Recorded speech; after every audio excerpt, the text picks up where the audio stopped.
What's up with my beautiful people? How y'all doing, man? All right, check it out. I had to come back because, I didn't want to leave it like that. The earlier live, it always gets a little serious, right? I guess when we're talking about Candace Owens. So let me just say, because right now, before I came live, I was sitting here looking at the comments as I'm setting up and getting everything going. And I see Binary, who is my mod and my friend and my sister, ask me if I'm mad because Binary is stuck in Candyland. She's a Candace Owens fan. And I'm teasing, right? You're not stuck in Candyland, but you are a Candace fan. And I understand your point of view, right? And no, I'm not mad at you. I love you, okay? To all my people that watch my page, man, or help me with my page or whatever, even if you disagree with what I say sometimes, you're still here. You're still my family. I don't let anybody's opinions make me not like them, or I'm not angry at you for having your opinion or the line of thinking that you have that makes you, like somebody or dislike somebody. You are my family. All of you that are a part of my page, to me, are my extended family, man. And when I see you guys out in the streets or, when I see your post or whatever, it's all smiles and it's all love. And it's always going to be like that. No matter if you agree with me or disagree with me, you're still here. You enjoy something of my content, which is why you show up. So yeah, don't ever think that just because we got a disagreement on a certain topic or whatever, or about a person, that makes me not like you. I'm a normal human, okay? I'm not far right. I'm not far left, right? I can get along with people who disagree with me, and I don't want to shut them off or shut them out. So no, I'm not angry at any of you guys, man. I think some of your comments are stupid, and I can say that. And you're welcome to say that you think some of my comments are stupid, and that's okay.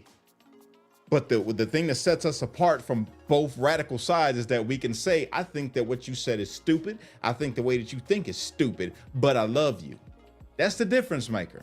Okay, that's the difference maker. And I'm here for it. All right. So moving forward, though, with this whole thing, I just wanted to come and talk to you guys about a couple things that I came across on X, right? Racism, from the black side to white people, and then a thought pattern that I see is kind of like trending, right, in the minds of racists, whether they be black racists towards white people or white racists towards black people. I see a trending thought where you make these just broad statements about all white people, and it makes you, and I gotta say it, if you're a person that makes these type of videos, I'm not gonna call you stupid, but your line of thinking is beyond remedial, right? What am I talking about? This is what I'm talking about. Do me a favor, everybody, right now, because I want everybody to hear what I'm about to say, okay? Do me a favor and share this. If you're watching me right now, wherever platform you are watching me from, hit that share button for me right now, okay? I want everybody to hear this guy, and I got to respond. I want to respond to this guy because I hate racism, and I don't care where it comes from, and I can't stand this line of thinking where people feel like they're owed something because of however, people are dead already that committed these crimes that people talk about. They're not here. They're not alive, right? But I want to go ahead and respond to this guy. So let's go ahead and pull it up. Did you share it? Thank you for sharing it. I see you guys. Thank you for sharing it. Thank you for hitting that like button. Why are we only got 4 likes over here on YouTube, guys? We got to fix that. Come on, help a brother out. Hit that like button. Get me out there in the algorithm. Without further ado, let's do this. Check this out. This guy right here. He's wearing a vest. Maybe he's in the army. I don't know. If you are in the army, bro, thank you for your service. I appreciate it. But I'm not going to thank you for this take that you have. And I'm going to attempt to educate you and maybe shame you just a little bit for this line of thinking. All right. So let's go ahead and correct this. Let's go ahead. To my white people. To your white people. Okay. I be seeing your little comments and stuff like that saying like, who is we? I wasn't a slave owner and all of this and all of that and all that bull crap. I ain't trying to hear that. So you ain't trying to hear that. You saying, first off, let's just get it understood. Let me translate for my people who ain't never been around the hood, right? What he's saying is to all the white people who are disassociating themselves from racism or saying that they had nothing to do with racism, he doesn't want to hear that, okay? He doesn't want to hear that. Why? Why don't you want to hear that? I'm assuming to be angry black guy. It doesn't matter if you was not a slave owner. You still benefited from your ancestors doing this stuff. All that family business, all that land that y'all have, all of that came from that. So Okay, let me stop you right there. First off, sir, the first problem that I have with your line of thinking, and we're gonna finish this video, but let me just correct this real quick. Part of the problem with your line of thinking, right there, sir, is that you're saying that these people that have acquired wealth or have a family business, as you said, or land or whatever it is that they have, you're saying that they benefited from slavery because they have all of those things because of their ancestors. So I'm assuming that you've did the genealogy showing that the people that own these businesses or have some type of wealth or whatever that they're profiting from in the world today to have money, right? I'm assuming that you've done the genealogy test to prove that they indeed came from slave owners. I have to assume that because you're making this broad statement. But then where does that leave the people who, by the way, I think it was like, what, it was 2% of the population of the time of slavery had slaves, 2% of white folks. So you went back and found those 2% family line, I guess, that benefited from slavery. But then here's the thing. What about the white people who actually fought against slavery? What about the white people who were actually abolitionists who gave their lives fighting to free black people of that time from slavery? Do their ancestors, or I'm sorry, do their descendants owe anything, or do you not want to hear anything from them as well? Like, I'm trying to understand your line of thinking because you're making a statement saying that white people, right? White people owe you because they've benefited from slavery, even if they didn't have anything to do with it. Obviously they didn't, because we're in a whole different time, right? They obviously didn't have nothing to do with it. But what about the people that literally fought on the side of black people and for black people's freedom of that time? Where do they fit in this equation? Or is it just because they have white skin, you're assuming that they have to have come from these people who benefited from slavery? I guess that's what you're trying to say. I don't know, but that's what I'm going to assume. But let's keep going. It doesn't really matter. Y'all are not doing anything to fix the subject. Time out. Stop you again. First off, why would they have to do anything to fix whatever it is that you feel is wrong, right? Or fix whatever happened because of racism? And again, where does that leave the abolitionists who did something at that time that actually helped create freedom, that helped create the Emancipation Proclamation, that helped liberate slaves? That's the ultimate thing that they can do, is to, give their life. And a lot of them did. A lot of people died in the Civil War, bro. A lot of people before the Civil War ever was a thing was fighting against slave owners, bro. They literally lost their lives and was lynched just like black folks was at that time for being somebody that, that cares about black folks having rights, being treated as human. It's not clicking. Come on. This is too easy. All y'all trying to do is point fingers at your ancestors. All you're doing is pointing fingers at them because of their ancestors, who you don't even know if that is indeed their ancestors. You think that because somebody's white, that they automatically have to have been a descendant of a slave owner. That's the crazy part to me. Why does your mind go there? Why doesn't your mind go to maybe they are a descendant of an abolitionist that actually fought to free black folks? Why does your mind go there? I would say programming and, a lot of buildup of hate for no reason. No, you need to be like, what can I do to fix what my ancestors has broken? Time out. Okay, so let's go back then. If that's where you're at with it, bro, if that's where you're at, right? You're saying that white people need to step up to fix what their ancestors have broken. So I'm assuming you're meaning the black community as a whole. I guess you feel like that we're broken over here in America because of what happened in slavery. I'm just gonna go with that. That's what I'm registering in my brain right now as I listen to you, right? But here's the thing. If they have to have the obligation of fixing what their ancestors, quotations, because we don't know if that's their ancestors, if they have the obligation to fix what you say their ancestors have broken in the black community because of slavery. Well, then when do black people that are in America have to also fix, I guess, we'll call it deviant behavior of the white community that enslaved people in the first place and only learned the slavery that they had from, we'll say, the Moors? Because if you know the history, before America was a thing, you had the Moors who was literally enslaving everybody. Matter of fact, they ransacked Spain and ruled in Spain from 700 AD to 1400 AD, almost into the 1500s, right? They ruled and they got ran up out of Spain. So if blacks and Arabs created this mindset inside of the European that ended up becoming massive slavers, because Spain had a big part in slavery after the fact, right? But they learned this because they couldn't do nothing. They brought them out the Dark Ages. We know this, right? The Moors brought Europeans of that area out of the Dark Ages. So if they learned that behavior from them, and then you are indeed a descendant of those people because you have dark skin. You kind of look a little Arab to me as well. Like, I see black and Arab going on right there inside of you. So do you have the obligation, and I'm using your logic because I don't really know if you're a descendant of them, but using your logic, if you are a descendant, and we're going to say that you are because you have dark skin, because that's your logic, well, then what is your obligation to the white community? Should you be trying to help to correct this behavior that they have inside of them, even though you can't, because the people that you're talking about that have that behavior have all since been dead for about 100 years?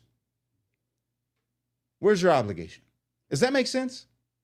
Am I making sense to you guys? I feel like I'm making sense. I know what I'm saying. Instead of trying to say, no, I didn't do it, that wasn't me, but it was your family. So I'm not really trying to hear this and that. I'm not trying to hear that.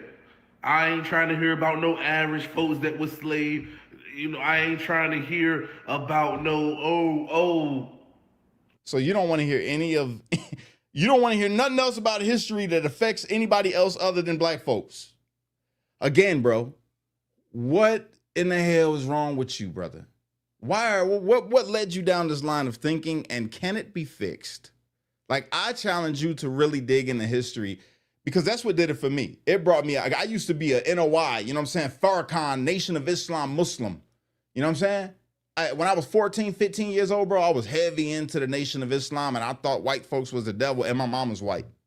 So I used to look at her and be like, you devil? You know what I'm saying? I had the same line of thinking as you. But you know what brought me up out of that? Number one, Christ. Number one, Jesus.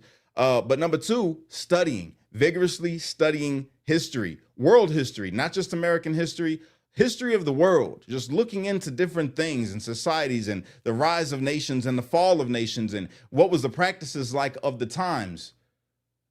And then it brought me to the understanding that, oh, bro, the whole world has always been some type of messed up, and everybody partook in what it was that was messed up at the time.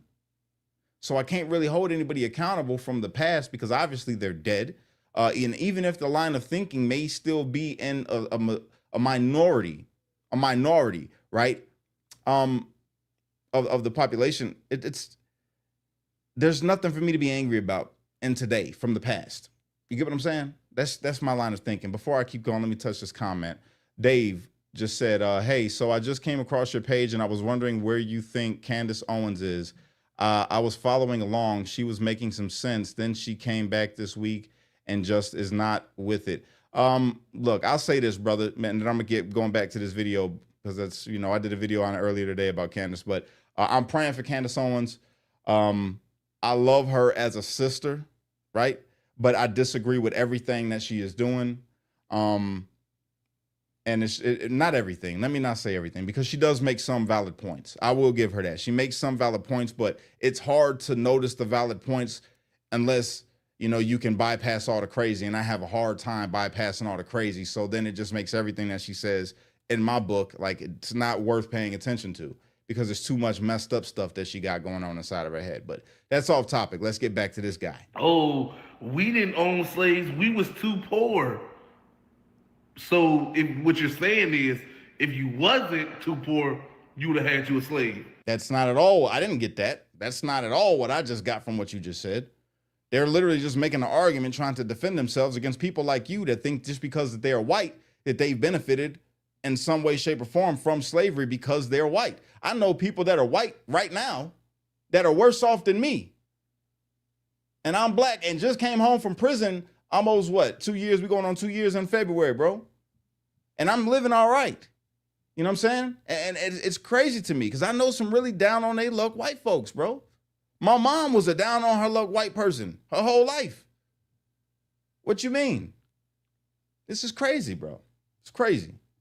That's basically what you're saying. That land that y'all own, that's ours. The land that they own is yours.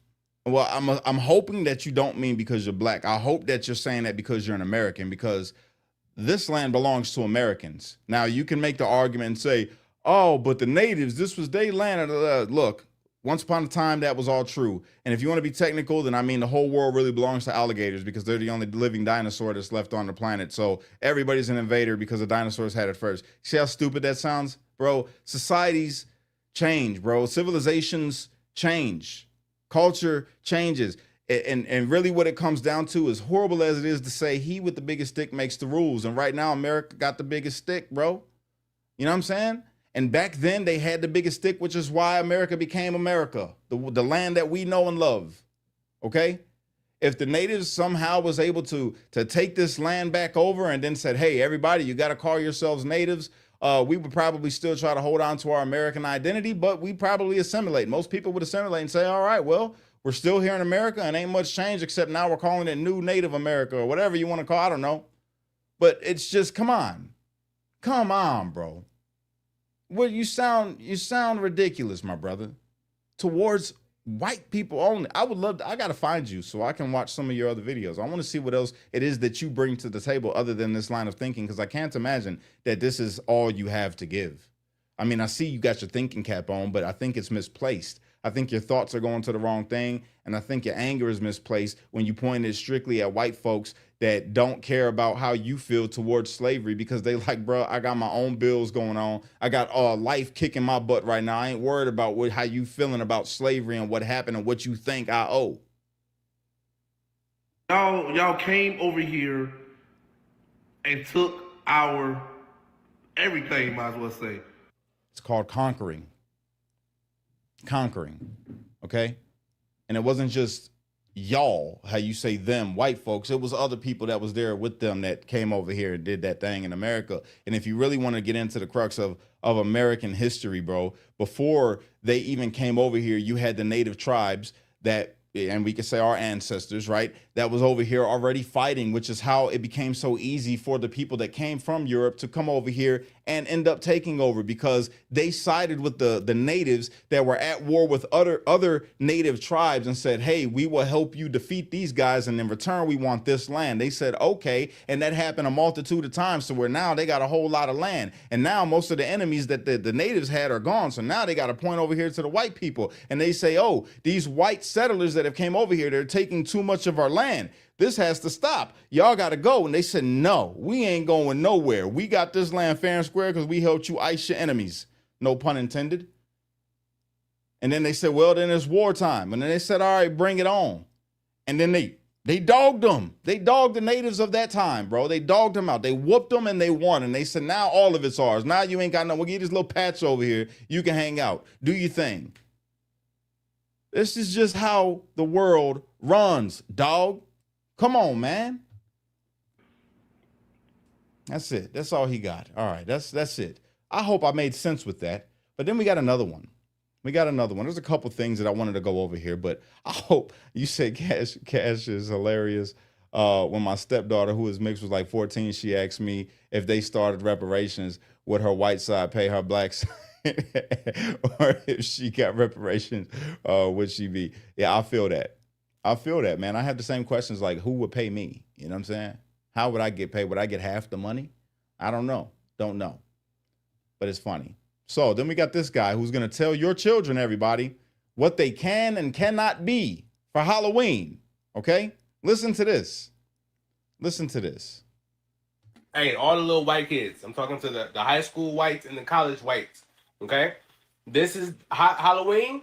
Do not dress up as an ICE agent. Okay. Don't try it, because you will catch a fade. And what I've learned from history is that y'all don't know how to fight. So, oh man, I got so much to say. Hold on, let's listen to this again. hey, all the little white kids. I'm talking to the White high kids. school whites and the college whites. Why? Why high school whites and college whites, bro? Why only them? So can a black person dress up as an ICE agent? Could a brown person dress up as an ICE agent? Could a yellow person dress up as an ICE agent? Oh, no? Or yes? Or is it only the white? Because I'm assuming you just said only the white folks, bro. Only white kids. Listen. Okay? This is Halloween. Do not dress up as an ICE agent. Don't try it, because you will catch a fade. And what I've learned from history is that y'all don't know how to fight. Well, I don't know what history you're reading, my brother. But if you was paying attention to history, you would understand that, yeah, they know how to fight pretty good. Why do I say that? Because we have a civilization called America. They fought pretty good, dog. Fought pretty good, man. You know what I'm saying? I mean, and I don't know if you've studied like the Vikings. I got some Viking blood in me. Did you know that? I'm a half African warrior.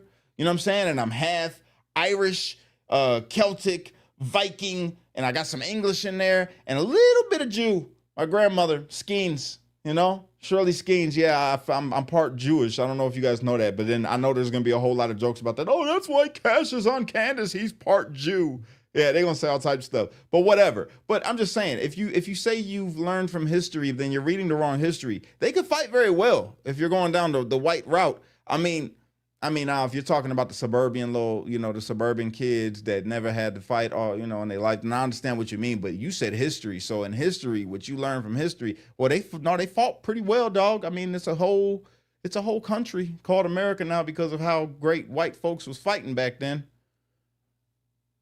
I'm sure that's going to be clipped. I'm like, Kash is a white sympathizer. You know what I'm saying? It's not even that, but it's just me being funny, but come on. This is stupid. Telling people what they can't be on Halloween, bro. My man Drewski, shout out to Drewski. He's hilarious, right? I'm a fan. I ain't gonna lie. It's raunchy television, but it's hilarious. He's funny.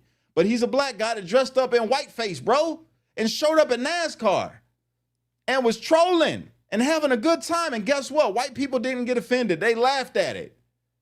They laughed at it. You gonna get mad at somebody for being something on Halloween is the stupidest thing I've ever heard in my life. Next to white folks that need to pay reparations to black folks or help fix the problem of the black community because they came from ancestors that was a part of slavery, even though you don't know that they were a part of slavery. They could have been from it, abolitionists, and it's just dumb. All of it's dumb. It's stupid. It's hurting society. Your thought, I could tell that you probably went to like a horrible public school, brother. And when you was talking about people can't fight, I'm gonna say it like this, bro, right? Because I hear your vernacular and I see the way that you look. And because where I come from, hearing the way that you speak and the way that you look and seeing that you're on the internet right now telling kids what they can and cannot wear for Halloween lets me know that you probably can't fight.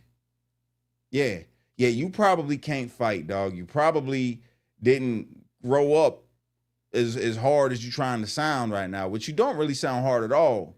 Telling kids what they can and cannot wear on Halloween, brother.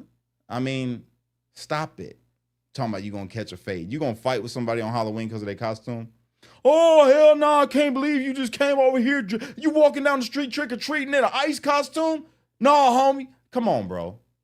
You make that, I promise you, I would laugh if I seen your mugshot because you got into a fight with a Halloween costumed ICE agent white person. I would laugh. And then I pray for you.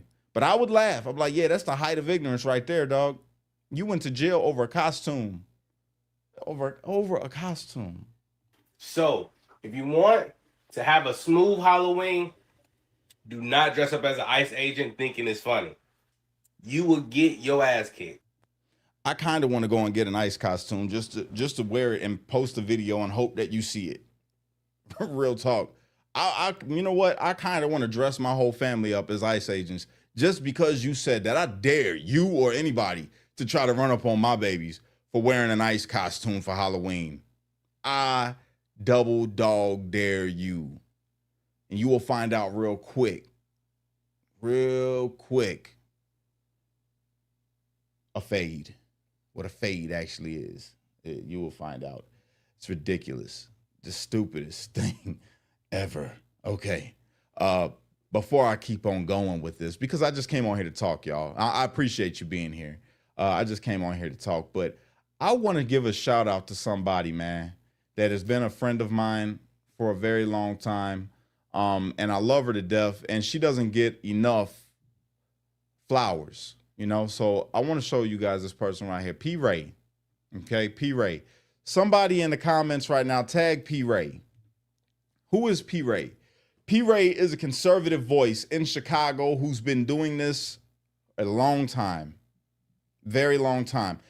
I met P. Ray back in 2019, and P. Ray was so dedicated to the mission of educating people in Chicago on politics, educating people in Chicago about why they need to not vote Democrat and all the atrocities that the Democratic Party has done in the Chicagoland area, how they are not there to serve the people and never have been there to serve the people in Chicago. So P. Ray's been so dedicated to this, man. I remember going to an event at Sophia's, and it was in the little Bucktown mansions over there, right? And P. Ray showed up, helped organize the whole thing, okay? Got everybody to come there, show up. You had Fox News, you had the Next News Network, which is the greatest news network of all time. Shout out to my man, Gary Franchi. But P. Ray showed up there with her baby, her daughter, her little girl. P. Ray did not let not having a babysitter, not having any help. Everything that this woman has done, she has done it on her own, talking about hitting the ground running. Everything that she has built, she has done it on her own, and she does not get enough flowers, you guys. So if you can, I want you guys to go and add P. Ray and tell her that Kash sent you, okay? Let me show you guys her Facebook so you know who to look for. Or if you're on X, just type in P. Ray easily. Hold on, I'm on the wrong. This is wrong. Okay, that is not right. I was on the wrong page right there. All right, so let's see. P. Ray, right there. P. Ray Easley. Okay, this is P. Ray, everybody. Let me share this tab instead. This is P. Ray's page on Facebook. You guys, look her up real quick. She's only got 5.8K followers. That needs to change because this woman, I'm telling you, she's been on Fox News. She's been on Newsmax. She's been running all through Chicago, trying to flip Chicago red. This girl, she started the movement. She started the whole flip Chicago red movement, and she's gained a lot of traction. But again, she does not get enough flowers, bro. So P. Ray, if you happen to be watching this right now, I just want you to know I love you and I'm proud of you. And I've seen the hard work that you have put in, and I see how you still going running for Congress. I'm proud of you, man. I'm proud of you. You keep it up and keep on educating. So that is that portion of the video. I just wanted to shout out P. Ray, everybody. Give P. Ray some love, man. Real talk. So yeah, let's get back to it. I want to discuss a couple more things that I've came across, which, I mean, not to bring it back, right? Well, no, matter of fact, we're not going to bring it back. We're going to go over here to AOC. All Out Crazy. You guys ready? Let's hear what All Out Crazy has to say, everybody. Listen, AOC. No, wrong one. Hold on. Stop sharing. Share this tab instead. There we go. Jews escaping Holocaust, Black Americans fleeing slavery and Jim Crow, Latinos seeking a better life, Native people standing for themselves, Asian Americans coming together in Queens, in Brooklyn, in the Bronx, in Manhattan, in Staten Island, in this country. Okay, so what she's doing right here, I don't know if you guys are on X at all, but All Out Crazy. She says that Latinos seeking a better life in America in 2025, right, is the same as Black people escaping and surviving over 400 years of slavery and Jim Crow and oppression. This has to stop. We can't keep letting these other groups use slavery as a tool for their agendas. And that's the truth. That is the truth. The LGBTQ movement has tried to equate themselves to Black people and 400 years of slavery and civil rights and all these things. they have tried to latch on and leech, you know, on the movement, right? Then you have people like AOC talking about what's going on with the Latinos that have came to America, saying that it is the same as the Jews is fleeing the Holocaust, or the same as black people fleeing slavery. It is not the same. It's not the same. Jews was being killed. Okay? They were being taken out by a person who didn't think that they had the right to exist in Germany, man. Black folks was being lynched, beaten, and forced to work for free. Tell me again how the Latinos fleeing from Mexico to come to America for a better life is in any way the same. It's not the same. And I don't even understand how all these people are cheering for this as she's up on the stage saying these things, man. All out crazy. All out crazy. And then she just jumps around and she does this just to make it more animated. And that's really what people end up cheering for. They're not even listening to what she's saying. They just see her getting fired up, moving that finger. And then they just, oh yeah, we got to cheer for AOC. It's ridiculous. It really is. I mean, it's not the same. They left their country by choice. They weren't fleeing, okay?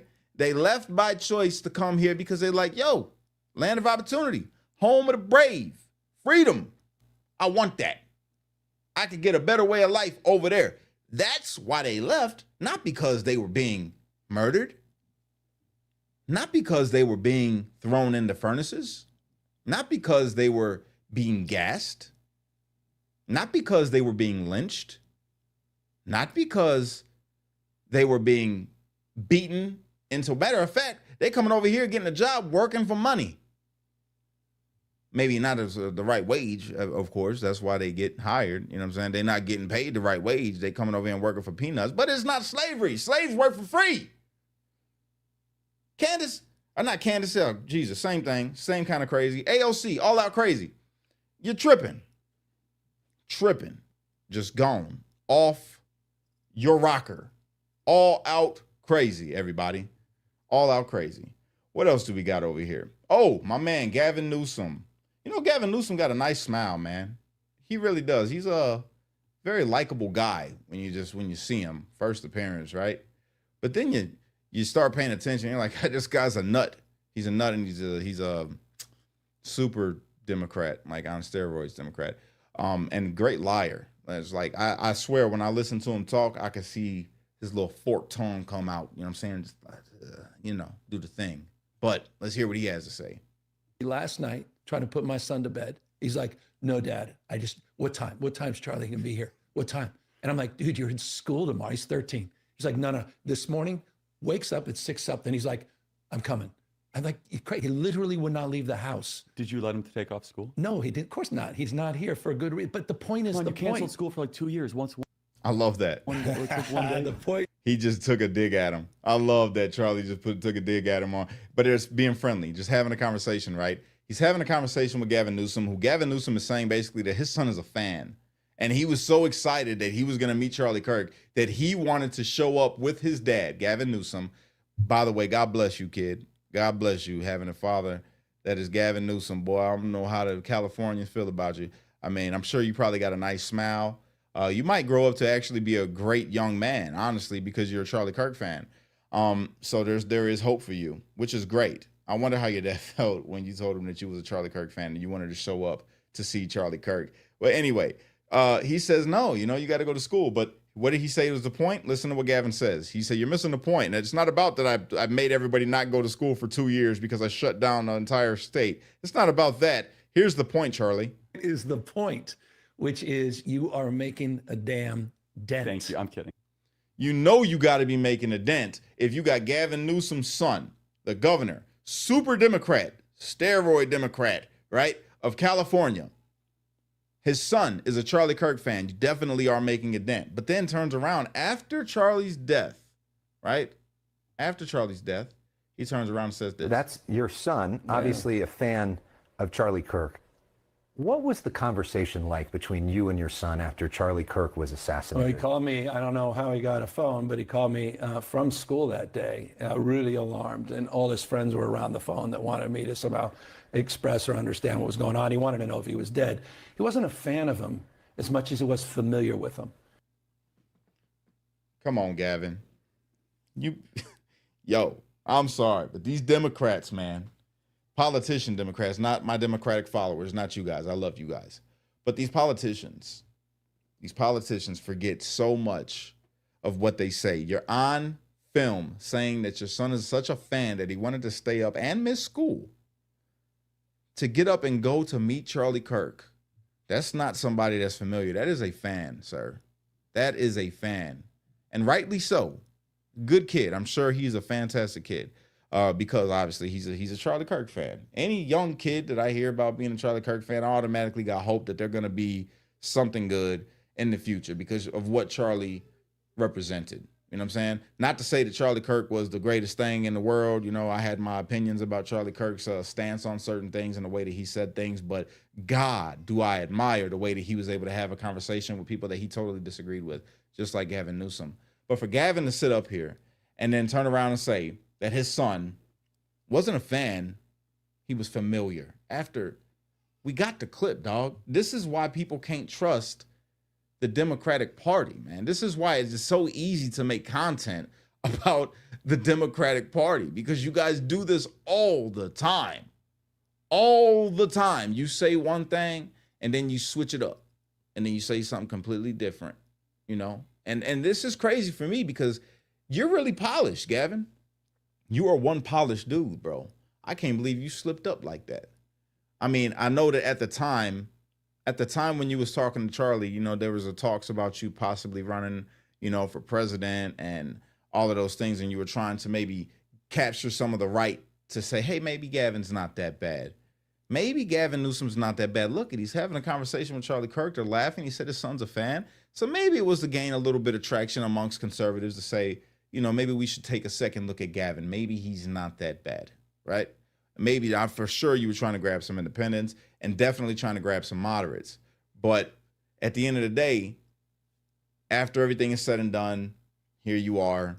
You know, you're not, I don't know what you're talking about if you're talking about running for president in 2028, which horrible idea. The Democrats don't have a leg to stand on when it comes to the election in 2028. You have zero people, nobody. There's nobody that you could put up. We could run anybody as a Republican right now and beat anybody in the Democratic Party for sure, straight up. But bro, you dropped the ball. You dropped the ball, Gavin. You really did. Disappointing. But your son sounds dope. So, little Gavin, if you happen to see this video, bro, I think you're dope. Keep on watching people like Charlie Kirk, and have conversations, and don't be a Democrat, okay? Learn about the Democrat. Don't become a Democrat. Look at how your father has done the state of California. You know, your dad has an awesome smile, very charismatic. I love listening to him talk, and he seems like somebody that I would like to, you know, have a beer with or something, you know, and just hang out. But as a politician, he's cruddy, bro. He's cruddy. And if you decide to become a Democrat, right, be the type of Democrat that JFK was. You know what I'm saying? Be an old school Democrat, the honest kind, the good kind, you know, before everything went crazy. So then we have this right here. So I don't know if you guys seen Candace Owens' show.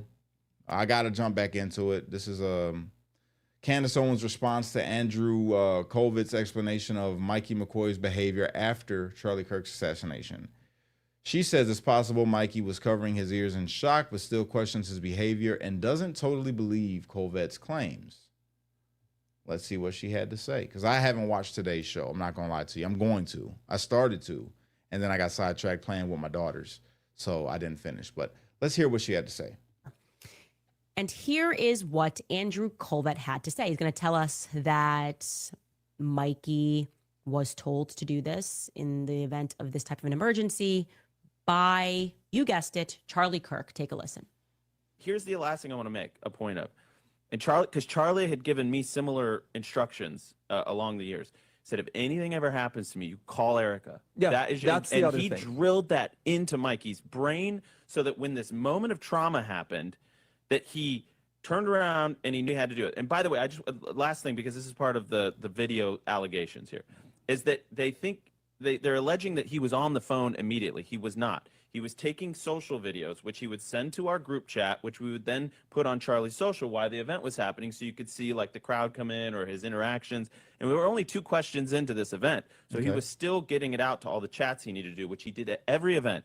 He turns around, and it was so blaringly loud, I'm told. You would know this better than I, but this is what I'm told. It was so blaringly loud, and he was so shell-shocked. He put his fingers in his ear, but his phone was still in his hand. He walks away, and he's... I mean, and not even walk. Yeah, I want to, because people are enough. talking about that. Well, wait, before we keep going, we're talking about that. Listening to that response, see, I haven't seen this clip. I just bookmarked it because I wanted to go over it with you guys. But if you guys listen to what Candace just said yesterday, right? She showed these text messages between her and Charlie Kirk from 2018, where Charlie was talking about he felt like people was coming for him, and he kept on feeling like his life was going to get taken, and he just had these feelings, and he even had these dreams, she said, for a very long time, that he was going to be taken out in a tragic, horrible way. That's what she said, and he always was talking about it. So to hear this response from them, it makes a lot of sense that he would have a plan in place to say, if anything ever happens to me, I want you to call Erica. I want you to call Erica, and drill that into his team's head, because, and I'm using Candace Owens' own point. Candace said that he was fearful a lot, like talked about it all the time, that's her words, about dying, of someone taking his life. She even said that it was like prophecy. So that's not strange. That's not strange to me. You know what I'm saying? Let's finish. Hear what they got to say. Way it was is we had a cordoned off area with grates, so you had controlled access. All the people, when this happens, they all get the idea we should leave before we are shot, and so there's a little narrow gap that I think people. It's not really walking; it's that everyone has to slow up to get through this little narrow choke point to get out of the area.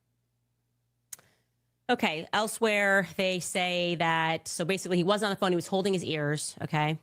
And then once he got out into the distance beyond the car that Charlie would be carried into, is when he called Erica first and then his father.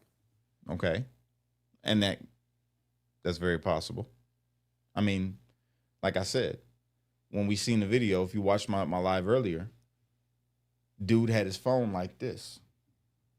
You know what I'm saying? He had his phone like this. And then we don't see what happens for that 2 seconds that he's behind that canopy, when he's walking away. So, I mean, not strange. Strange to you all? That's what they tell us.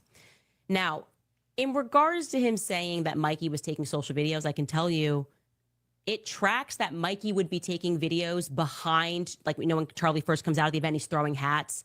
That tracks. That absolutely is a thing at Turning Point USA. Right. You follow the person to get behind the scenes. I would have Savannah do this before Mikey McCoy did this. It was Sarah Schmachtenberger, and they do that. Schmachtenberger? I'm sorry, I didn't mean to pause it right. That's her name, Schmachtenberger. Sounds delicious. They like the behind the scenes reactions. But in this particular video, he's not standing where you can get a view of Charlie asking a question. So this... Candace, now you're reaching. You're reaching. Because he could have easily got the angle right where he was standing. You can get the angle of Charlie talking to somebody, and then easily, if he's standing like this, Charlie's right here, pan over with your phone. That's easy. Anybody that shoots videos, come on. So now it's, again, they're not reacting the way that you wanted them to react. They reacted wrong, and now they're not filming the way that you would film, is what we're going with? Come on, man. This part is not tracking, okay? Mikey is not standing to the side of Charlie. He is behind. And so if you're saying earlier we're supposed to see him, the best place to stand if you're going to get a video of Charlie asking a question is going to be in a place where you can see both Charlie and the person asking the question. That's what I'm saying. Candace, oh my God, why? That's not even it. Candace, who made you the queen of angles, of how to shoot a video? Who made you the queen of how somebody's supposed to shoot a video. You're supposed to get all angles. They have cameras behind him. They had cameras on the other side. Other people holding a camera on the other side of Charlie. This kid holding the camera, pointing it towards Charlie. Probably the back side view profile like this, you know, is what he would have got of Charlie. And a forward-facing shot of the person he's asking the question to. This is not strange, Candace.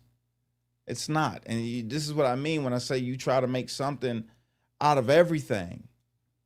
They gave you a response, but it's not the response that you want. So now you're running with this. This is the problem that I have.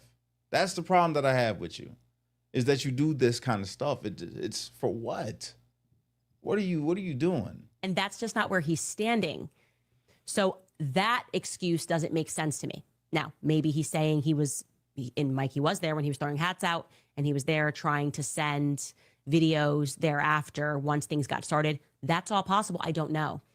Regarding him putting his hands up to his ear, it does sound completely plausible to me that if you first hear a gunshot, you're going to naturally do this, right? That kind of makes sense. You're going to go, what was that maybe? And then I think typically you'd get down. And the issue that I have is I never see him take that phone down. Maybe he does, right? Maybe he does. Look at that. Look at that. He's got look at his hands, you guys. Pull up the whole thing so you guys can see a bigger image here. Look at his hands, bro. It looks like his hand is in his ear like this. It does. Now that they said that, that's exactly what it looks like.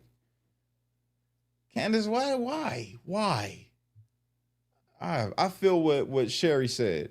Sherry made a comment right here. I hope this too. She say, not to be mean, but I hope she has just temporarily lost her marbles because of the loss of Charlie and can recover, because the other option is she is doing this in bad faith. Yeah, I know. That's exactly right. I feel that. Exactly everything you just said, I feel that. We don't know for a fact. And so we should be clear that it doesn't look to me like he's just covering his ears there, but maybe he is. What I will say is that it would be unlikely that you would keep holding your ears until. Candace, this is what I'm saying, bro. How can you do that? How can you do that? How do you know? People react differently, Candace. People react differently. He could have been shocked. Like, bro, you just seen somebody get shot and you seen how quick he turned. He saw that blood squirt. And this is how I'm looking at it now as I watched this a couple times, right? When he's holding the phone right there, he hears the pop, looks up. First thing he sees is Charlie, boom, going over, blood coming out his neck. Instantly, he turns like shocked, like a person that just does not want to see that, and walks stiffly, like speed walking. People screaming, covering his ears. That sounds about right to me. Doesn't sound strange at all. Why you putting people through that, man? I know you asking some questions, but when you insinuate things like this, like it's not likely, you're basically trying to add doubt into people's minds from what it is that we all see, and then make us think that it's something else that we're seeing. That ain't cool, because you're putting people under the gun, bro. You're putting people under fire that probably don't deserve to be under fire. This kid might be traumatized. I could guarantee you he ain't probably seen nobody ever get shot before, let alone die. Never been in a situation like that. You're dealing with a bunch of college kids that probably ain't never been around some violent encounter like that. And you know how they're supposed to react? Like, you get all the way out and that you wouldn't duck down. And regarding, Charlie always told us to call Erica if anything happens. Yeah, that's kind of common sense. That's not exactly like, hey, if I get shot in the throat, don't help me and call Erica. I think obviously that's called like first of kin. Candace. So now you're challenging what Charlie told them. And this is the crazy part about it, is yesterday you just talked about how adamant he was that something was going to happen to him. Back since 2018, you were saying this. And he told his friends, and you know, it's not strange to me that he would say something like that, like, yo, call my wife first. I think that kind of bothers you. Honestly, you want to know my honest opinion, what I'm starting to feel from you, Candace? I feel like, all right, so I'm going to give you guys a story and tell me if this sounds right or wrong, right? So when I was young, one of my homies passed away. We got murdered, right? He got shot. And at the funeral, his girl was there. His girl that he always was posting about, he loved her. That was his thing. Like, they were always together. And at the funeral, his baby mama shows up, who he wasn't with, always talking crazy to each other. You know what I'm saying? He really didn't like her. He had a kid with her, but didn't like her. But when she showed up to that funeral, she felt like she was supposed to be the one held in the highest regard because she was the baby mama. She had a kid with him. And this chick she did not have a kid with, or was she pregnant? I don't know if she was pregnant or not, but she's the one that had the baby. And she was there before the other girl, and she felt like she was supposed to have more rights than the chick that he was with when he passed, who was his, like, that was his ride or die. They were close. And she made a big old scene in the funeral. That's what I feel like is happening with Candace Owens. I feel like with Candace, she's like a little bitter, is what I feel like. Like, she should be held all the way up here when it comes to Charlie Kirk. Like, she is the source of authority when it comes to Charlie Kirk. And everybody's talking about, why hasn't Erica responded? Why ain't Erica told her to stop? Why ain't Erica did? Bro, Erica's seeming like a woman that's for real grieving the loss of her husband. She's gone quiet. She's gone, like, she's out of the way, you know? And Candace is just doing all these things and saying all these things. And Charlie was her bestie, and I think what happened was Charlie used to knock the dust off you. I think you and Charlie used to get it in. And I think that maybe you're just a little bit jealous. I think you're a little bit jealous. I think you're a little bit angry that you aren't held up here. I feel like that you getting snubbed for the funeral or the memorial or whatever it was that they had, I feel like that triggered you. I feel like it triggered you to see Erica, his wife, speaking on his behalf and carrying the torch. And that's what I feel. I feel like you're kind of like a bitter baby mama, but you just don't got the baby with him. That's how it's coming off to me. This obsessive thing, like, because it's gone beyond just trying to cope with what happened to Charlie. Now you're painting a picture of people around Charlie that they never did nothing wrong to him. You're trying to paint a picture about this kid that was walking away. You know what I'm saying? You're trying to paint a picture about Turning Point USA, Turning Point USA, which was Charlie Kirk's baby. You know what I'm saying? I really didn't care for Turning Point USA too much. But Charlie loved Turning Point USA, and he loved his staff, his people around him, and you're painting them all in a bad light. You're painting this picture about these people with no evidence. Is the biggest thing to me.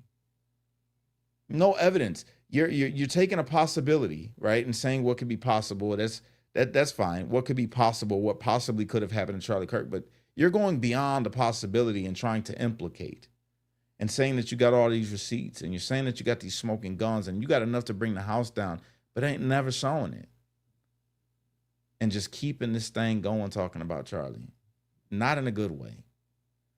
And honestly, I felt like it was kind of embarrassing, you know, the text that you put out about him and Nicki Minaj and how you felt about Nicki Minaj. Like, bro, you're putting out these texts, and I mean, I'm sorry, but it's kind of cringy. It's cringy. You're putting that out for the world to see, like, trying, in my opinion, like, this was embarrassing. Those texts that you put out made me be like, nah, Charlie. Nah, bro. No way you was talking like that's what I thought. You know what I'm saying? And I'm sure a lot of other men felt the same way. Like, yo, come on, Charlie. I know you ain't sending this chick these little, talking about Nicki Minaj's verse and all that. Like, come on. But you putting all this stuff out, painting people in a bad light, trying to put yourself up here. It's coming off to me as bitter baby mama. That's what it feels, bitter baby mama. You're so important. You and Charlie were going to get back on stage together. All of these different things, but never showing those text messages between you and Charlie of you talking about, they're all old text. They're all 2018 text. Where's the text messages between you and Charlie that are relevant to him bringing you back? Or him even siding with you or saying that I understand you a lot more now, Candace, because of what I'm dealing with, because of the Jewish donors and all. Where are those texts to you? Not texts that somebody sent you from a group chat. Where are your, since you're sharing all these private messages and demanding everybody share and demanding everybody show all this stuff, where are your text messages between you and Charlie Kirk talking about Israel? Talking about bringing you back on stage? Talking about how he agrees with you on anything of the things that you're angry about and the people that you're coming after? Where is his text messages to you talking about people within Turning Point USA and how he feels like he can't trust them? All these things that you're spewing, this thing that you're painting, where are those texts? Because Charlie wasn't stupid. I'm sure that if he felt like he had some bad people around him, that he would have said something about that to somebody. None. But you're trying to lead people to believe these things. Sorry for the monologue, guys. I hope you understood that analogy, though. She seems just like that lady that had the baby with my guy that passed away, and she wanted to be held as a higher position, held in some type of importance in that person's life because they were no longer there to defend themselves. That's what you're doing. Right? First of kin, if something happens to me, call George. Something happens to George, call Candace. That is almost in the sphere of common sense. So I believe that. I don't believe that Charlie said, if I get shot, don't help me, calmly walk away and call Erica first. Like, I think, yeah, I don't know. Like I said, we have nothing to go off of. I think it's curious that we're hearing this from Andrew and we're not hearing it from Mikey McCoy. I think it's strange that you feel in the climate that, listen, if Charlie had been fearful of dying, right? Or fearful of somebody taking his life in the manner in which they did, and he's getting his crew ready for that kind of event, saying, no, if anything ever happens to me, you call my wife, right? It's shocking to me that you would think that in the climate of which they are always in an environment around people, they know that their life is at risk, and, you know, there's deranged leftists out there in the world that really hate what they're doing in the movement that has been built by Charlie Kirk and the others. And it's strange to me that you would think that if somebody gets shot, you heard the pop, the boom, you heard it. And then you see your guy go down, and then automatically people just start running everywhere. It's shocking to me that you expect people that's never been in that kind of situation, their first thought to be, let me go over there to where the person just got shot and try to help them. Human nature, the first thing that a human thinks about is self-preservation. The first thing that's, especially somebody that's never been around any shootings or anything like that, any kind of violence, the first thing you're going to think about when you hear a pop go off and see somebody drop from a gunshot is finding cover, getting out of the line of fire of which way that bullet came, regardless of who it is. Unless it's your child or your mother, you're not running towards that. And I honest to God, don't believe that you would have done anything different, Candace. You cannot sit up here and tell me that if you would have been there when Charlie got shot, you could say it right now because in your mind, it sounds good. It sounds like the right thing. All of us can say it, but I've been in situations. I've been in shootouts. I used to gangbang. I've been in legit shootout, Wild West shootouts, bro. You're not going to sit here and tell me that when somebody gets shot, somebody's going to run in to the line of fire that ain't had no experience in that. You're just not going to do it. The first instinct is going to be to find cover. Self-preservation. I can't get what you're saying. It's just it all comes off as fake to me. It's very easy to dispel any internet innuendo. You don't actually have to jump into ad hominem attacks. The first thing I would have done, just like I did when I was being accused of colluding on the Blake Lively story, when I got drafted into that lawsuit and they thought that I was working with Blake Lively's, working with Justin Baldoni's team, is I quite literally live subpoenaed myself. Held to my phone. I typed in Blake Lively and I showed you the only 2 times that I had ever texted about her in my phone at all to demonstrate that there was no collusion happening and no one compelled me to speak. It's just Okay. Now, I'm going to be you for a second. I can easily say, yeah, you showed that, but only after. See, I can't prove this. I just have a feeling. Something's telling me that you went into your phone and deleted every other time that you mentioned her so that when you could pull it up, because you planned prior to pull the messages up to try to show your innocence, you deleted the name out of there multiple times, messages. You deleted it all so that those only would show up to prove your point. Why am I making that claim? I don't have any evidence of that. I have zero evidence of it. None. I can't prove to you that that's what she would have done.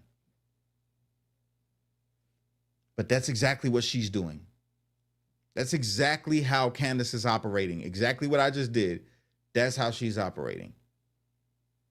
Making a claim with no evidence to back up the possibility that she brings forth. You know what I'm saying?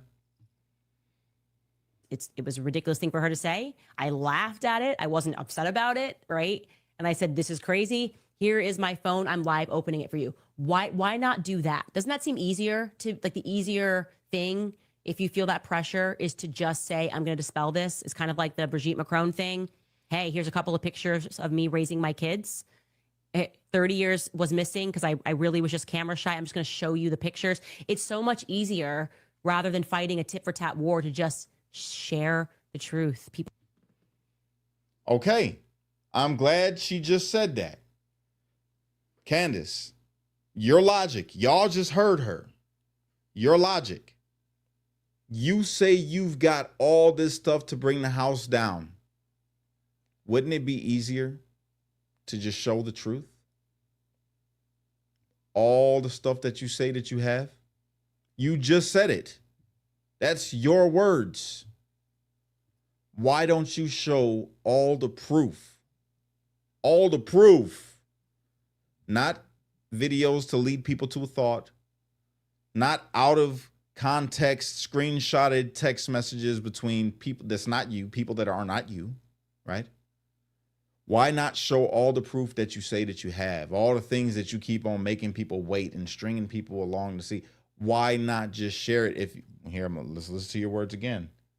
Let's listen to it again. Show you the pictures. It's so much easier rather than fighting a tit for tat war to just share the truth. People are uncomfortable. Why don't you just share the truth? Why don't you just share the truth? I can tell you why. You don't have any. You just don't have any. All these people making videos about you. Shout out to Nathaniel, man, Milk Bar TV, because you got him a copyright strike for exposing. He's the best person on X when it comes to putting together videos showing in real time each deception that you have pulled, each lie that you have told, each time you've backtracked on your own. He uses your own, not his words, he uses your own videos against you to show the people. You got him a copyright strike because he's pointing out the truth. Candace, if you have proof, like you say that you have, that Charlie Kirk was betrayed, that's what you said. Charlie Kirk was betrayed by everyone. You have enough now to bring the whole house down. That's what you said, sis. Wouldn't it just be easier to show the truth instead of doing this tit for tat? That's your words. Wouldn't it be easier? I'm sure it would, if you had any proof. But you don't. So I got this last clip that I want to show. Where's he at? Right here. Is it this one? No, not this one. Where's it at? It's right here. Dinesh D'Souza. I'm got mixed opinions about Dinesh. I think he's highly intelligent. Um, Mixed feelings about him. Overall, I like him, but I felt like that this clip was worth sharing. Feel like you guys would get something from this. Check this out. Tucker doesn't even purport to be knowledgeable about anything. So as a result, what Tucker says is, I will develop a ventriloquist style. I have strong opinions, but I don't want to defend any of them. So I will set up a structure in which I bring in sources, often rather dubious sources, people you've never heard of. The nun with the mustache, some disgraced academic. And what I'll do is I will ask sort of leading questions that in which is embedded an answer, my answer, but framed as a question. You then will blurt out the obvious implications of the question, giving me the answer I expected, but I will pretend to be thunderstruck by it. It's an epiphany. It's a new revelation. People have been suppressing this kind of thinking for decades. So this is a shtick. It's a different shtick than Candace. Candace's shtick is the Candace Intelligence Agency. I'm like the world's greatest detective. I'm the Pink Panther of my time. I'm deputizing all my viewers also to be detectives. Feed me information. We're going to crack the case. So to me, this is like an intellectual embarrassment because all my life I've been an iconoclast. I will take on ideas and I will try to dismantle them, but not in this way. My ideas are things like this. The Dixiecrats all became Republicans. And my strategy of challenging that is I go make an inventory of the 200 Dixiecrats. I put them up on a movie screen and I say, all right, I'm now going to show you through a movement of the mouse which of these 200 Dixiecrats became Republicans. Answer 2. So did the Dixiecrats as a group become Republicans? No. There's the empirical evidence right there on the screen. You can check it out, for yourself. So when I see this almost parody of investigation, parody of scholarship, it's very unnerving. I could not agree more. Bro, he just said everything that exactly what is going on with these people today. Not just Candace and Tucker, but a lot of people. They don't show any empirical evidence at all. They just make you feel like you're a part of it. Candace has mastered that, man. Has mastered it. Look at how many Candyland people that we have that will go crazy for talking bad about Candace Owens. They will swear up and down that she's the only one trying to get the truth out. And ironically, most of them are people that hate Israel. You'll notice that. Most of Candace Owens' people hate Israel. I mean, is that like that's a hell of a coincidence, I guarantee you this. If tomorrow Candace Owens was to come back out, right? If tomorrow Candace Owens came out and said, I support Israel, she would lose 90% of her following. 90%. Because most of them, and back in the day, before this whole thing happened with Charlie, and before she really left before she left reality, right? When she was a big time conservative voice, at that time, if she would have came out and said, matter of fact, if she would have came out and said anything positive about the black community, she would have lost 90% of her following. The only reason that Candace Owens got her rise in the first place, all right, let me be clear with this, man. I'm just going to be real. I call this is the 2019, 2020 Kash right now about to. The only reason Candace Owens got her rise to fame was because she was an intelligent, seemingly intelligent, educated, well-spoken black woman that had no problem talking crap about black folks. That's the whole truth. And that was her whole thing, was talking about black people. she would have lost her whole audience. That's the truth. Today, she would lose her whole audience if she said, I support Israel, or I was wrong about anything with Israel. She'd lose her audience. She'd lose them. I mean, I don't even know what else to say about it, to be honest with you guys, man.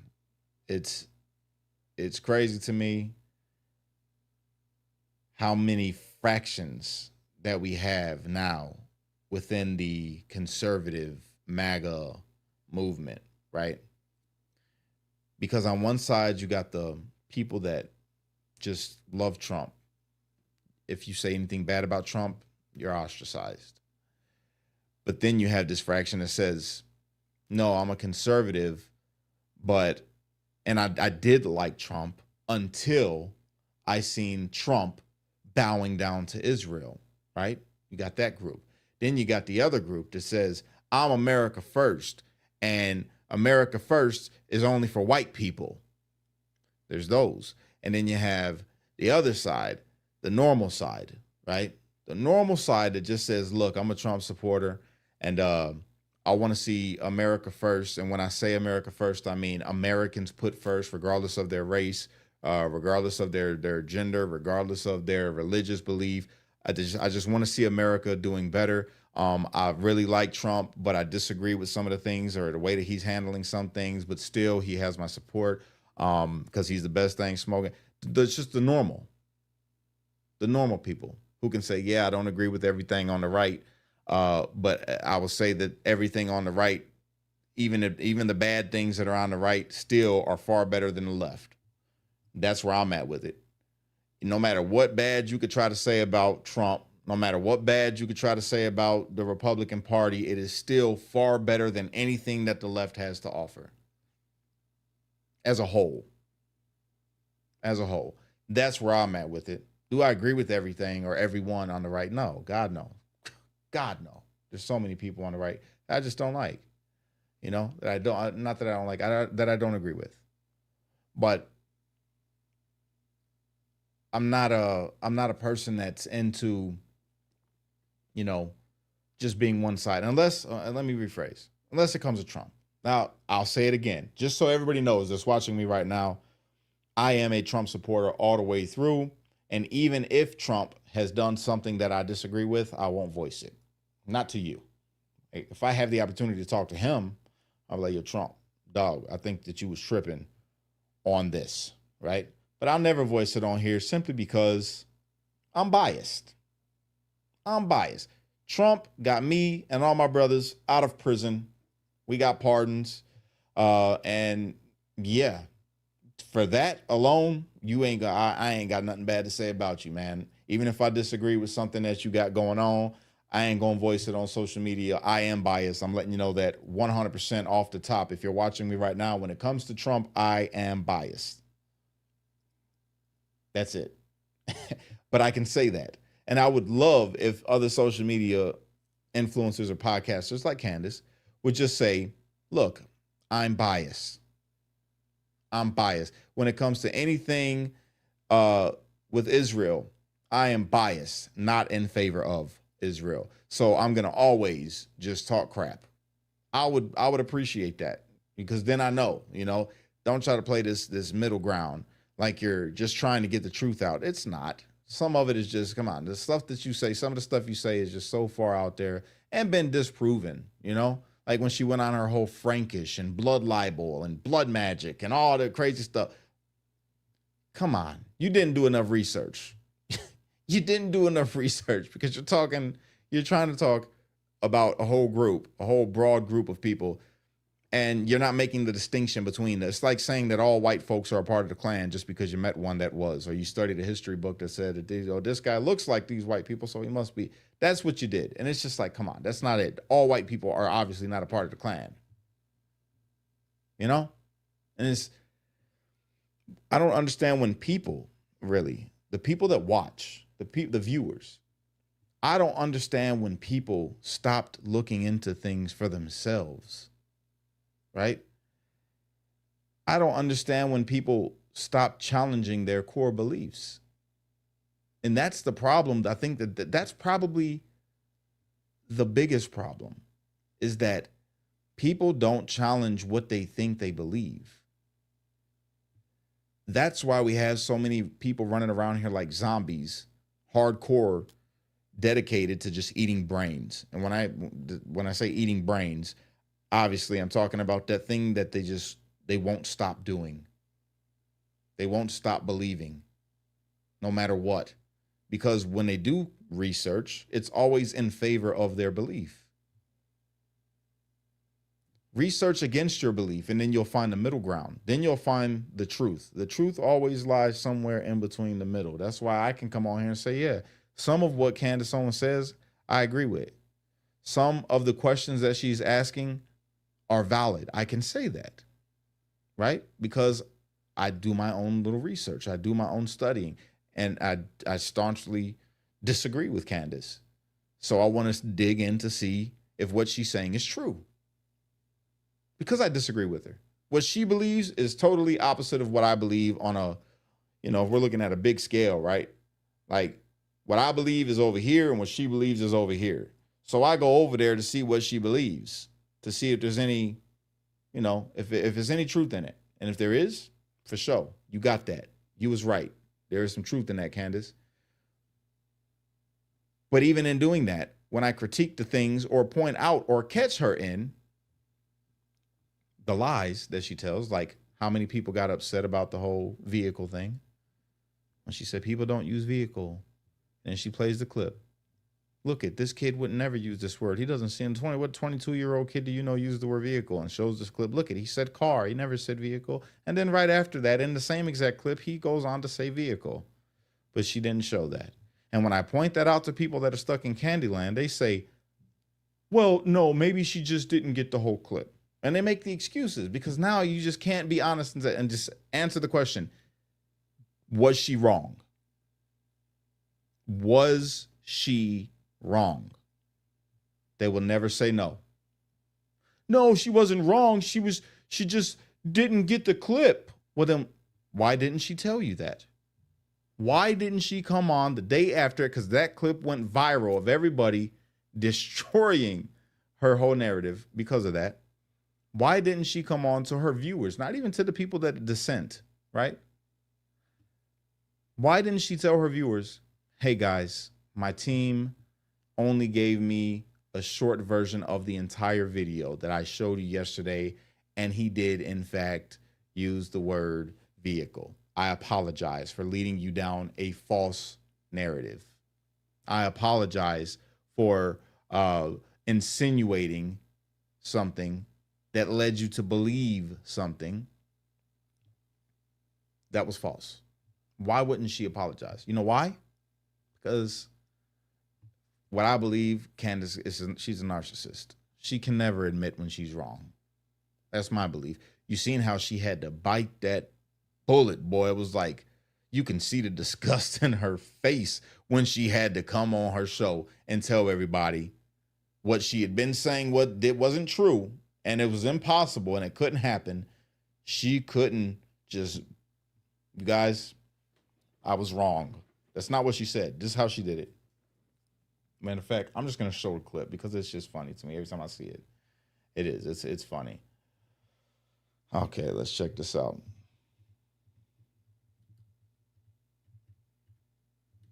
Okay. Let's see if it even pops up.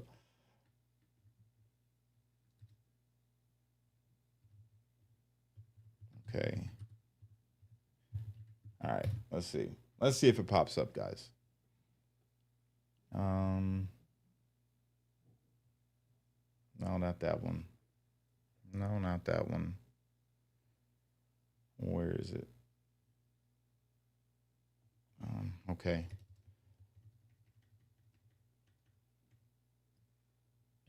Okay.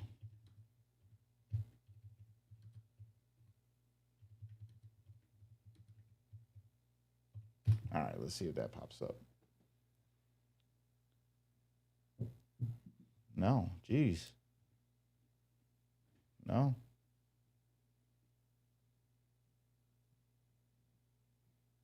Okay, there it is. Yeah. Here it is. I think this is it. Let's see. Let's watch it together, guys. Let's see. He agrees that rather than send the footage, he will get onto a FaceTime call with me and he will show me the footage on his computer.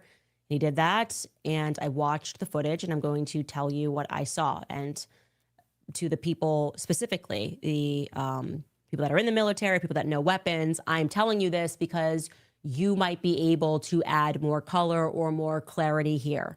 What you would expect to see if given the weapon that they have said did this, the bullet they have said did this.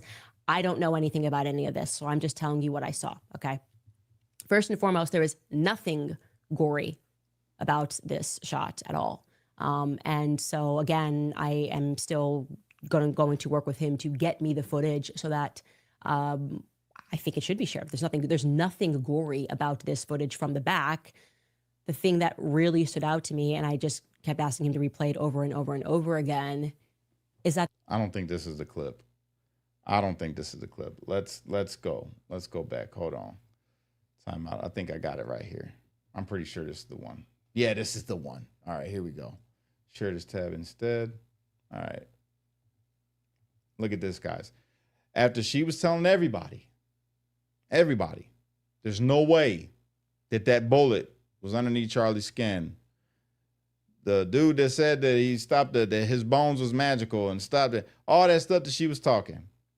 She lied to everybody. Because she said that she knew was the thing, that she knew for a fact. You know, this is when she was talking about trapdoors. And she was talking about, like, you know, a possible second shooter, all these different things, right? And then here she has to come back and say this. Candace, it came from behind. You haven't been investigating on Elon's platform enough. I can tell you definitively that Charlie's shot did not come from behind. You take that or leave that. You can still go down that narrative. You can think that you saw the narrative that you started. You led them to believe that, Candace. These are your people. They super chatted her to tell her this because they're believing it. They're down the conspiracy rabbit hole that you helped to lead them down. And now you're trying to persuade them that now definitively, you just know. Now they can't even take your word now. Now they're arguing with you about it. You're saying definitively over and over and over because you're the one that led them believe that was impossible. All that. I'm not saying that a shot wasn't fired from behind. I'm not saying that. Like I said, I've given you my theory. I think there's two shooters. The entry wound is what is on the front. The bullet did not exit. You are looking for a smaller gun altogether. She said that she still thinks that there's a second shooter. Why? See, she had to get away from the narrative that he wasn't shot from the front. She was running with that. Had to backtrack and say, no, he was shot from the front. Not apologize. She didn't apologize to her viewers and say, hey, my bad, guys. My bad for leading y'all down this. But then again, as the viewer, if she didn't provide you any evidence to the contrary of what we already knew, see, we've been saying this. And she has to come out and say, I can tell you definitively. What changed? What changed your mind? Because you were so adamant that this wasn't the case. So what was it? You didn't tell us that. How do you know what you know now? What was it that definitively changed your mind? We don't know. She hasn't told us. Which is how these operations have to work. You got to have multiple things going on. It's designed to drive you crazy. And that is why I'm trying to focus investigations. And, you know, I hope you guys trust me enough to know that I went through great hoops, I had to confirm it the right way. And I did not trust the feds. Y'all heard that? I hope that you trust me enough to know that I went through all the hoops. What hoops, Candace? What hoops did you have to go to find the conclusion that was already told to the world? What hoops? The whole world already knew Charlie Kirk was shot from the front, from a guy on a roof 200 yards away. We all know. But you said impossible. It's an impossible shot. It couldn't have happened. Couldn't have been that. And then you say, you still don't believe that it was a lone shooter, even though, now this is the thing. Listen to this. Even though there's tons of cameras, people videoing, right? Recording the whole thing. Even though you heard the one pop, one gunshot, you heard one.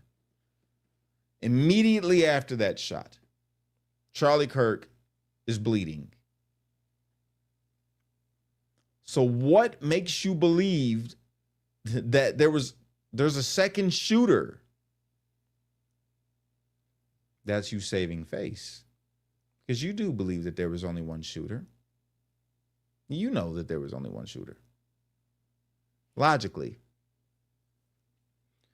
But to save face, because you've done created this chaos, you've created all these different theories, you've asked all these different questions, leading people to believe it's anything but what the feds said.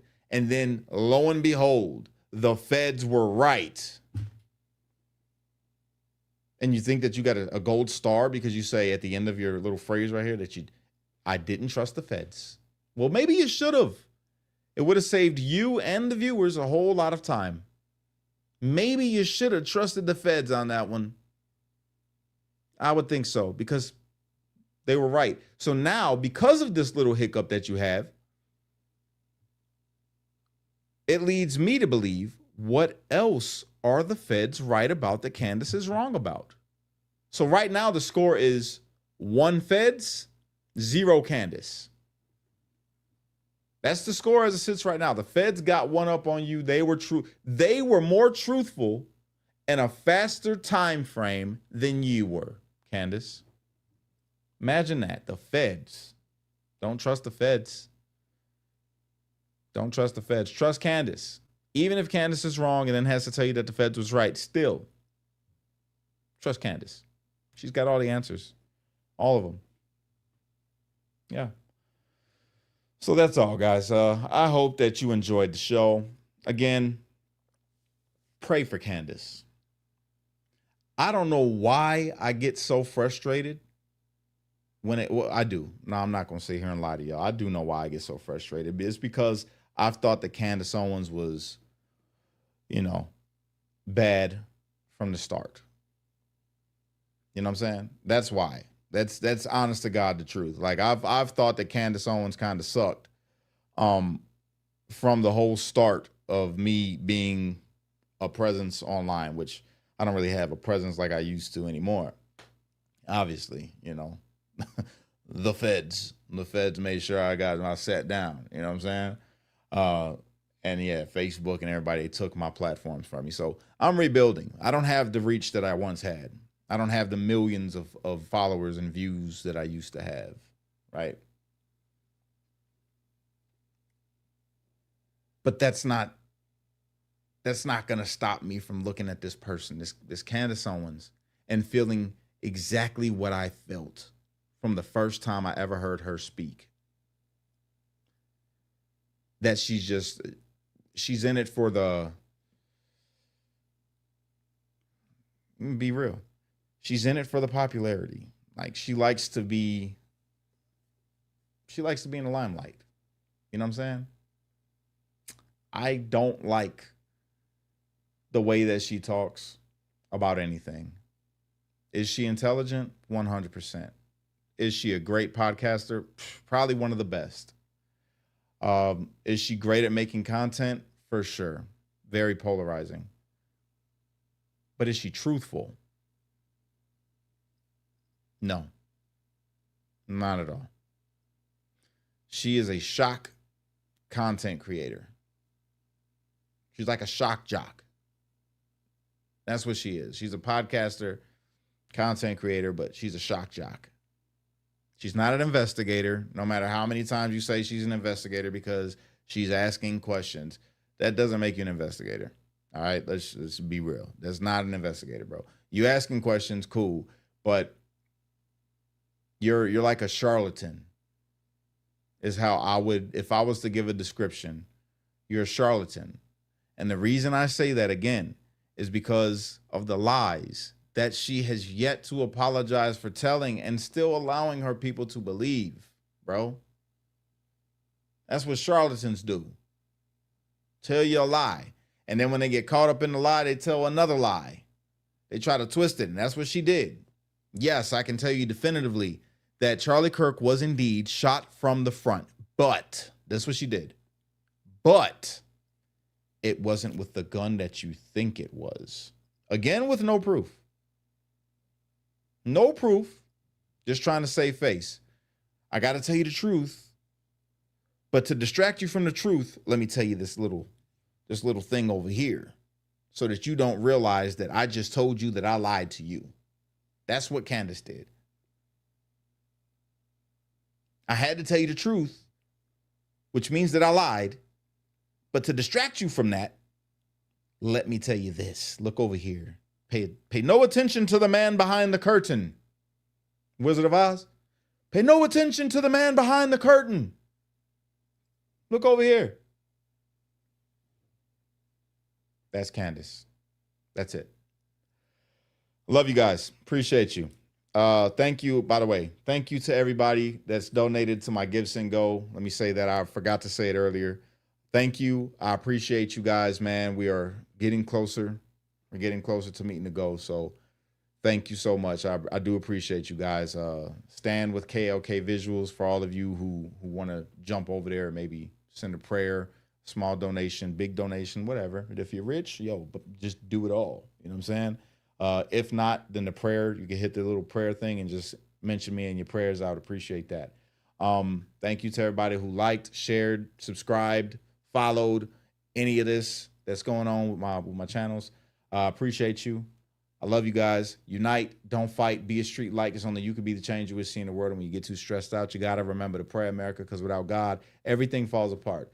To the guy that started this video, with the racist stuff, bro, stop it. To the guy talking about beating up people that are wearing ice costumes for Halloween, stop it. Cut it out. And P. Ray, again, I'm proud of you. You keep up the good work, man. You have changed a lot of people's perspectives. And Chicago is blessed to have you in it. Real talk. Keep on doing what you do. Catch you guys on the next one. Have a good night. I'm gone.